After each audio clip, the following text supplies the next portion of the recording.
አንዱ የሌላውን እውነታ መረዳትና መቀበል ይበልጣል። የቴሌቪዥንና የሬዲዮ ዛቻ የሰፈር ጉራና ግርግር ወደ ዱሮ የሚመልሳቸው መስሏቸው ካልሆነ በጣም የተሳሳቱ ናቸው። በጣም ስህተት ነው። እንደዛ አይነት ወጣትም ጊዜም የለም። እንደዛ አይነት ብቃትም ዕውቀትም የለም። ዛሬ በአዲስ አበባ ላይ ያለን ጥያቄ ኦሮምኛን በተመለከተ ያለን ጥያቄ የራሳችን መንግስት በወረቀታችን በጣታችን የማግኘቱ ጥያቄ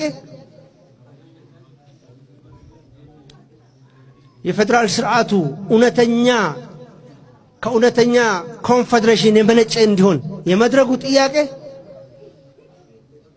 በአካባቢያችን ራሳችን በበቂ የማስተዳደር ጥያቄ ባልተመለሰበት ቲፒኤልኤፍን ከስልጣን ያነሳ ይሄ መሰረታዊ ጥያቄ ባልተመለሰበት ህዝባችን ታግሰው እስከ ምርጫውን ከነ ያድርሰን ብሎ እየጠበቀ ባለበት ሰዓት እንደዚህ አይነት ንቀት እንደዚህ አይነት ጥጋብ መንግስቴ ነው ብሎ ኦሮሞ ካመነው ኃይል ከነፍጠኛ ጋር በዚህ መንገድ መጓዙ በጣም አሳፋሪም አሳዛኝም ነው።